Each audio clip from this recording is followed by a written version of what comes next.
Good afternoon. Let me begin by expressing our deep appreciation and gratitude in being invited to Grand Rapids, the coldest city in the world.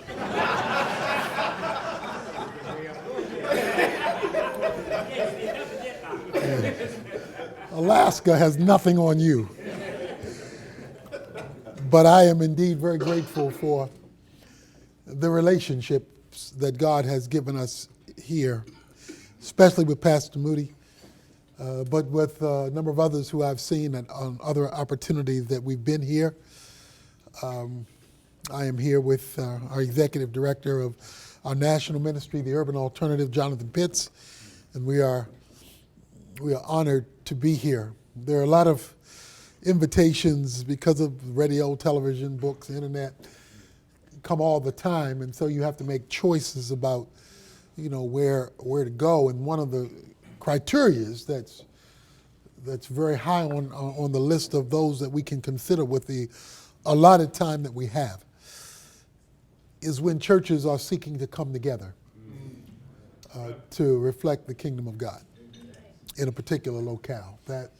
That moves that invitation to the top or near the top of the list of considerations, because that is my burden, my vision. At 64 years old, I'm knowing that the majority of the years are behind me and much fewer in front of me. You want to hit home runs and maximize, the innings at the plate you have left. And my desire to do that is tied to the purpose for our gathering today and the vision that you have for your community and your city. And so I am extremely grateful for this opportunity to be with you today, tomorrow, and again on tomorrow morning to just share what I believe is the mind and heart of God, and be supportive of the vision of One Church, One City here in the Grand Rapids community. And so I am deeply grateful. Pastor Moody called and asked if I believed in free speech. I said yes. He said, come give one. So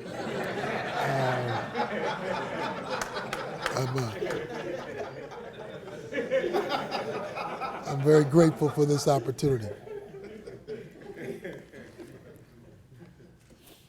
You're all familiar with the nursery rhyme, Humpty Dumpty sat on the wall, and Humpty Dumpty had a great fall, and all the king's horses and all the king's men couldn't put Humpty Dumpty back together again.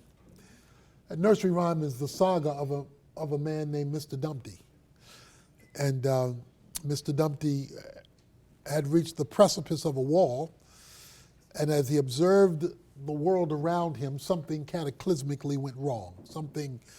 Something hit him with a knockout blow, and it sent him tumbling off of his precipice. And he came crashing to the ground, broken into a myriad of different pieces.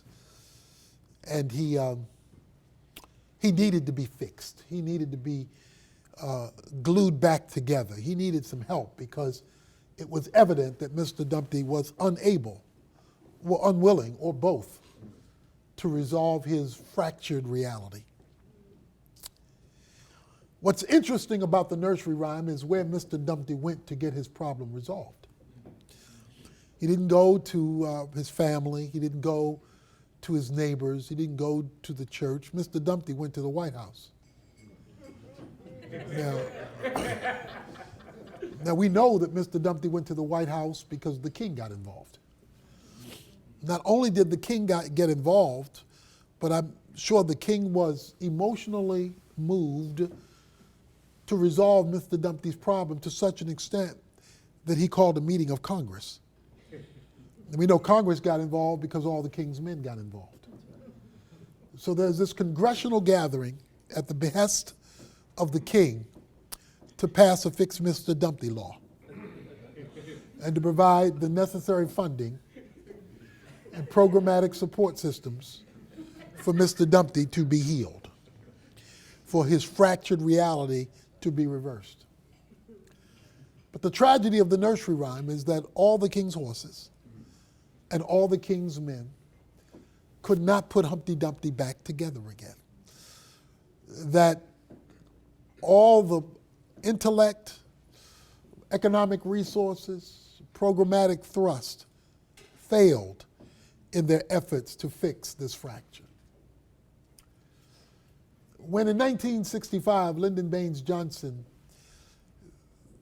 initiated his war on poverty, well-motivated desire to repair the fracture of communities of Mr. Dumpty's all over this nation, all the king's horses and all the king's men gathered,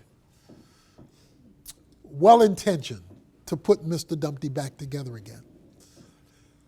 Dollars by the trillions are, and are still invested to fix the plight of the underclass in our nation. Programs galore, only to discover that 70% of every dollar went to administer the other 30%. As bureaucracy bloomed and poverty increased and infrastructures failed. And as well-intentioned as all the king's horses and all the king's men were to put Humpty Dumpty back together again, today, right now, when we look out, Mr. Dumpty is still living out a fractured reality. Whether it's economic poverty, poverty of family, where you have a mass of people who are growing up without the God-ordained definition of a family, and we're living in the day of the redefinition of the family. But at my core, at my the warp and woof of where I live, I am fundamentally an ecclesiologist. Ecclesiology, of course, is the biblical doctrine of the church. And as my brother so well articulated a moment ago, in Ephesians 3:10, it insists that God's work, when it comes to him overruling powers, is tied to the church. 2 Chronicles chapter 15, verses 3 through 6 says this: In those days there was no true God, no teaching priest, and no law. And so it says there was no peace to him who came in or to him who went out. High crime. It says city rose up against city, urban conflict. Then it says nation rose up against nation, international conflict. And then it says, for God troubled them with every kind of distress. Now, if God is your problem, it doesn't matter who you elect. If God is your problem, it doesn't matter what programs you initiate or how well funded they are. If God is your problem, then only God is your solution, if he's your problem. So merely, unless there is access to him and to how he wants this thing fixed, if he does not return. If Jesus Christ comes back tomorrow, then we don't have to worry about any of this. If he doesn't come back for another 200 years, you better worry about all of this. Because it's your children and your grandchildren and your great-grandchildren that are going to grow up in some kind of world. It says there was no true God. It didn't say people weren't going to temple. They weren't being religious. It just wasn't real. It says that was because there was failure in the pulpit, no teaching priest. Because the preachers had failed in the pulpit, the knowledge of the true God was lost in the culture. And then it says there was no law. So God's rules no longer ruled. And people made up their own rules. And so society was in chaos. The issue that you face in Grand Rapids, or I face in Dallas, or you pick the urban center you want to, is spiritual and theological in nature. it reflects itself sociologically, economically, psychologically. It has all kinds of offshoots in terms of its fruit, but it only has one root. And that is the spiritual breakdown within the culture that has been sustained by the church. So as hard as and as harsh as this sounds, the primary reason for the breakdown, the regression, and the chaos in America today and every city that makes it up has been a failed church. Because the Church of Jesus Christ has abysmally failed to be what its head created and designed it to be and become. Mr. Dumpty is depending on government. And government is unable to fix what God brings about. So at the core of what we do, what I do, seek to model in Dallas, but communicate across the nation, is to define the church ecclesiologically and to apply it to the different realms that it must speak. And one of the realms in which it must speak is the realm of race. I know numbers of you have read the book Oneness Embraced, and that was a very draining book to write. To speak as with clarity, or attempt to speak with clarity, to the reality of race, to speak honestly and forthrightly, to make sure it would be theologically astute and accurate, validatable and verifiable, and yet to speak relevantly to solutions rather than just regurgitate problems. One chapter in that book is a chapter called The Kingdom-Minded Church. What I would like to do is review some of the mountain peaks of that chapter theologically on Friday. Tomorrow morning, speak more programmatically. That way, you always start with theology because you always want to start with God. But you never stop with orthodoxy short of orthopraxy, so that you do not just speak in the clouds, no matter how true it is, without your feet ever touching the ground.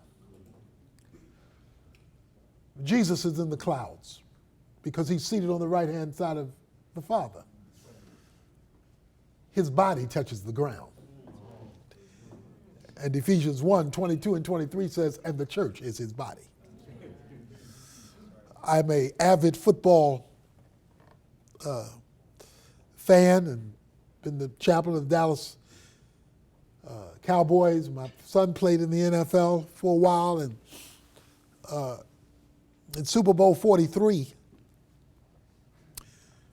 Santonio Holmes caught a touchdown pass for the Pittsburgh Steelers to win. There was only a minute and 20 seconds left on the clock. Ben Roethlisberger went back and threw it to Santonio Holmes at the corner of the end zone with the clock running down. Santonio Holmes reached high and caught the pass, but he touched 2 feet in bounds. If he would have only done one of those two, it would have been an incomplete pass. If he would have reached high and caught it, but if his feet weren't touching the ground in bounds, it would have been incomplete. But if his feet were touching ground in bounds, but he dropped the pass, it would have been incomplete. Because he had to do 2 things at one time. He had to reach high and touch low. He had to go skyward to catch the ball without leaving the planet. Churches often operate with 2 extremes. One extreme is to be so heavenly minded they're no earthly good. To speak in great theological serendipities that have absolutely no relationship to the nasty here and now, but it sounds good to talk about the sweet by and by. The other extreme is to speak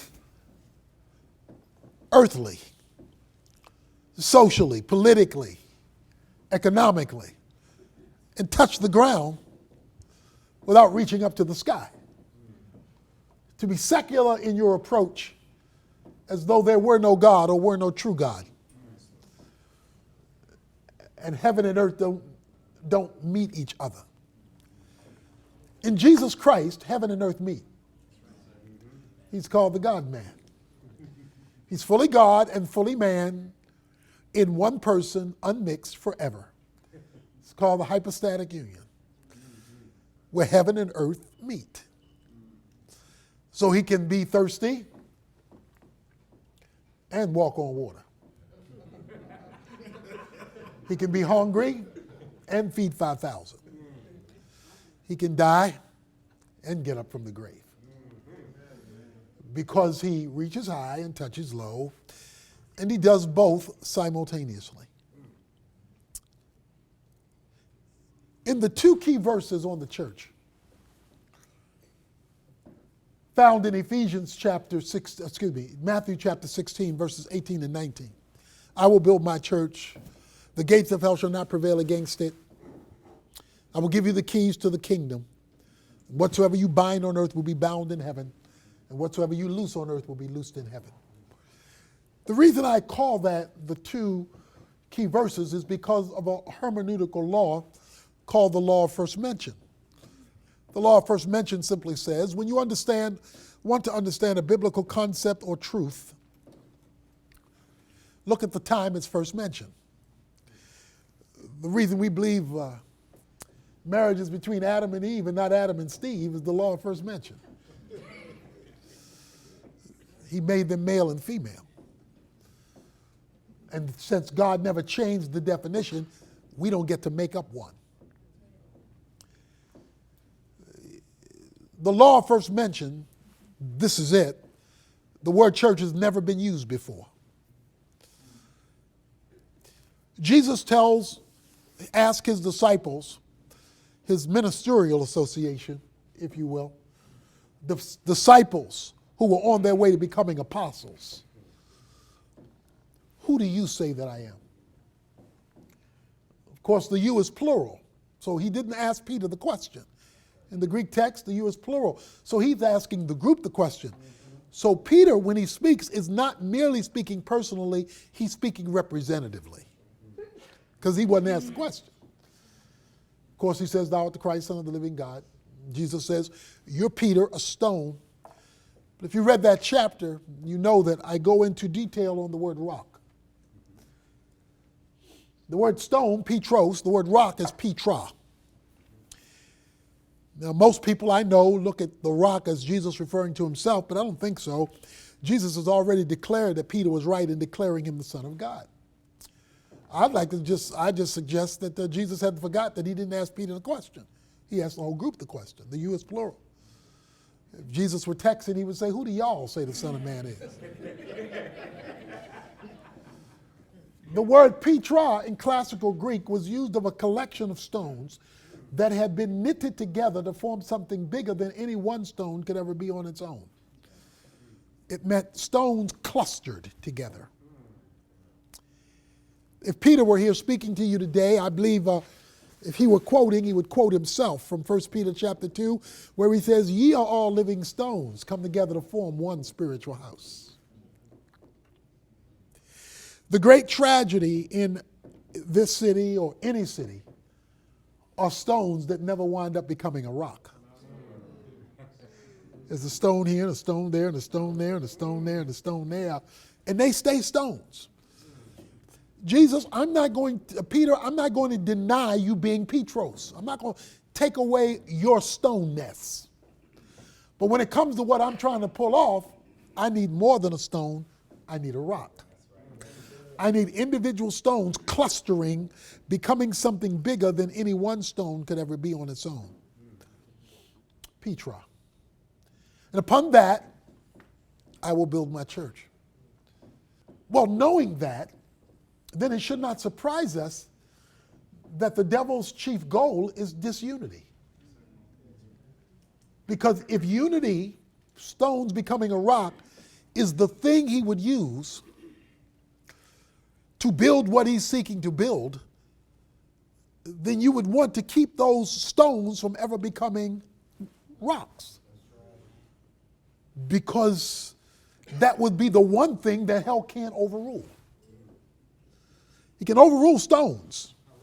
What he can't overrule is a rock, Jesus says. Upon this rock I will build my church, and the church and the gates of hell shall not prevail against it.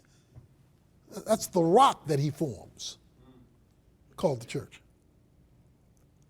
Then I went into what I call the legislative nature of the church.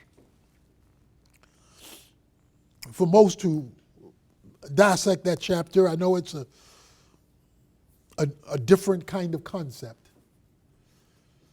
But you have to understand the word church, ekklesia, called out ones, is not a term that would have been new to the hearers. They would have known that word. It wasn't a uniquely Christian word. It was a regularly used Greek term. And it was used of an assembly of legislators, like your city council, or like a Congress or a parliament. The word church means called out ones. Ekklesia means called out ones. But the question is called out from what, to what, for what? All we know is that the word means called out ones, but its usage was legislative in nature, even in the Bible.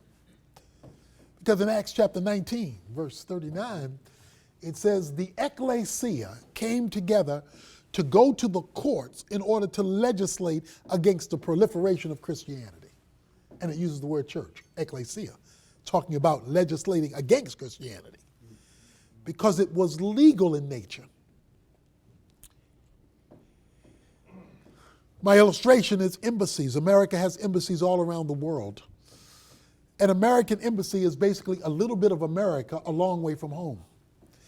It's where the laws of this country are resident on foreign soil. All embassies are foreign territory. They do not belong to the country they're in. They belong to the country they're from. So if you get in trouble and you're overseas, you want to get across that embassy gate, because once you cross that embassy gate, you're in America now, even though it's on foreign soil. Well, what the church is supposed to be is a little bit of heaven a long way from home. It's supposed to be where the values of eternity are resident in the locations of history. So that when the church is not reflecting the laws of the homeland, but reflecting the laws of the culture in which it is located, then the embassy has become an enemy of the homeland. And so we've been living in a day when churches have become the enemies of heaven, because they have adopted the laws of the country in which they are in rather than the country in which they are from. And so you can have racism exist in the church for hundreds of years and go and look like either God is powerless or that he doesn't care. When the problem is the embassy has gone rogue.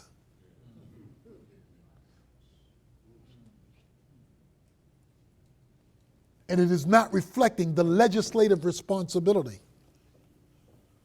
that it is created to do, to manifest. How do you know when Jesus is building his church? The church that he had in mind. Because he says the gates of hell shall not prevail against it. So wherever hell is winning, that means that Jesus' church is not operating. So how can we have all these churches on all these corners with all these preachers and all these members and all these buildings and all these programs and all this activity and still have all this mess all at the same time? There's a dead monkey on the line somewhere.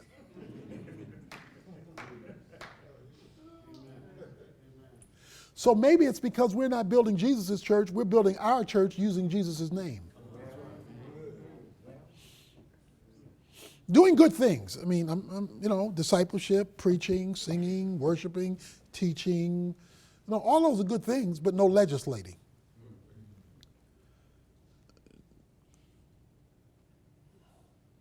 He says to the church, and he only says this to the church, I will give you the keys to the kingdom. And keys gain you access to your house, your car, your office. Keys are access, Isaiah 22:22. It's the way you get into something. I will give you, the church, keys. And nobody else is given keys but the church. I will give you the keys, but the keys aren't church keys. The keys are kingdom keys. Because the church does not exist for the church. Like the embassy doesn't exist for the embassy. It exists for the homeland. The homeland is the kingdom. The church is merely its representative entity in a specific location. I will give you the keys to the kingdom. Probably our hallmark book is called The Kingdom Agenda, which goes over this whole concept of the kingdom. Simply defined, the kingdom, as far as earth is concerned, the kingdom is the visible demonstration of a comprehensive rule of God over every area of life. There's no area of life exempt from the kingdom. Nothing. And I will give you keys to that, Jesus says.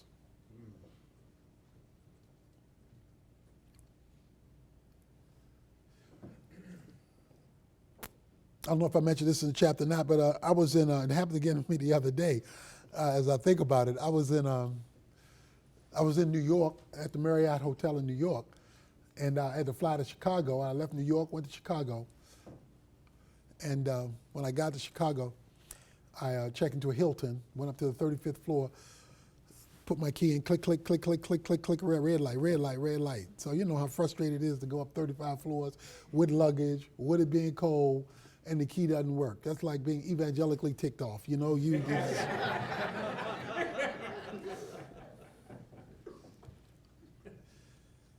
So I'm frustrated. I go way downstairs. I said, Mister, I'm so sorry. This key does not work. He looked at me and said, Mister, I'm so sorry. That key doesn't go to this hotel.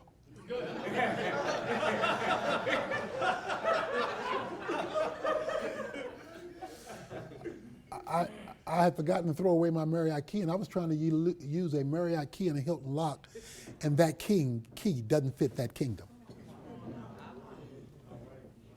That key had no authority there. So what the church has done is use earthly keys to try to achieve kingdom success. And those keys don't fit that lock. I will give you the keys to the kingdom. Now you bring any other key and try to put it in my lock, it won't fit. And so what we have become are secular churches with some Jesus sprinkled on top.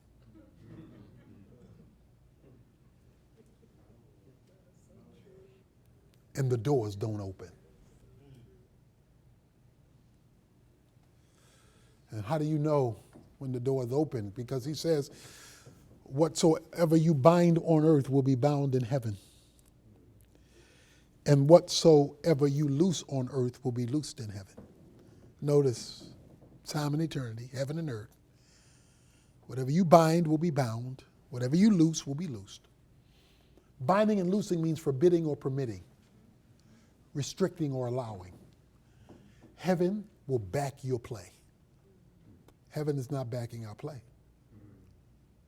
So we must not be using the right keys. In fact, we may not even be the church.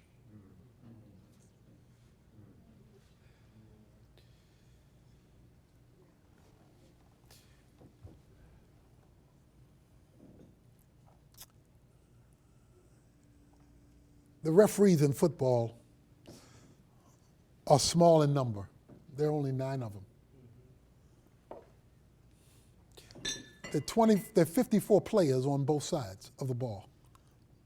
NFL teams are made up of 54 players. So that's 108 grown men. And there's 9 refs. The players are younger, stronger, and faster.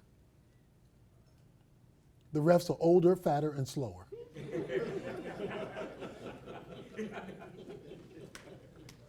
The players can knock you down. The refs can put you out. Because while the players have power, the refs have authority. They got a yellow flag and a whistle, and they can shut it down, even though there are only 9 of them. In fact, even when the whole crowd is booing them because they made a call against the home team, they can shut it down because they have authority. The Church of Jesus Christ has authority. The problem is we've joined the teams on the field.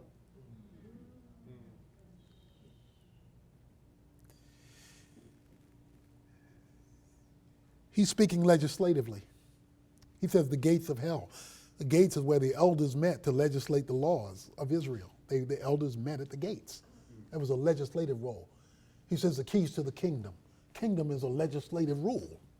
He's speaking legislating from heaven to earth, spiritual legislation, legislating from eternity back down to time. That's our job. That's our responsibility. That's what we ought to be doing. And that is the message we're taking across America to communities who invite us to do so. You're on the cuspice of something staggeringly significant. I love what you said, one church, one city. One church, one city. For the individual stones in this room to decide to become a rock, we'll talk about maybe some programmatic sides of that tomorrow, but to say we will come together as one voice without compromising the fundamentals of the faith. We will come together so that this whole community sees the rock in its midst. Because you can have fellowship with people you can't have membership with. You have to make the distinction between fellowship and membership. Church polity will differentiate membership. Certain doctrinal, debatable doctrinal emphases will segregate membership. That's different than fellowship. And you come together for 2 reasons. You come together to have a unified voice for the kingdom's perspective on any issue that you agree needs to be addressed. An example would be the definition of marriage. That would be, that's an example of an issue that everybody should agree on, and if you don't agree on it, I'm not quite sure why you're in this room, because God has spoken on that and he hasn't stuttered. So you come together. But you also, which I'll talk more about tomorrow, you don't come together merely for the good word, you come together for the good work. And that is something that you say we're going to do together so that the city, the one city, will see the one church at work in its midst. And those are the 2 things. And then you gather together once a year. You bring your congregations together and you celebrate the evangelical, biblically based presence of the one church in this city. And you come together and you celebrate it like a Bible conference or something, that you bring them together to celebrate the one work that you've decided to do by the one group, the one church that's in the city. And you let the city know the Church of Jesus Christ is in your midst. Unapologetically, it is in your midst. I mean, everybody else is coming out the closet, so you might as well come out too.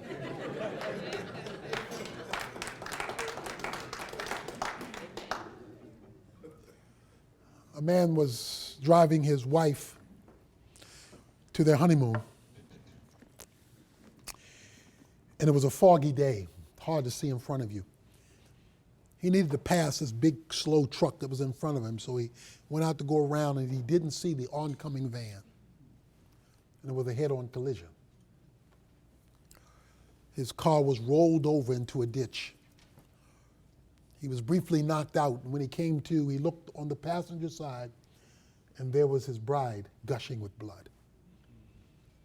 He knew that if he didn't get help soon, she would bleed out. But just then, he noticed a sign on the hill. And it said, Office of Dr. Bill Jones.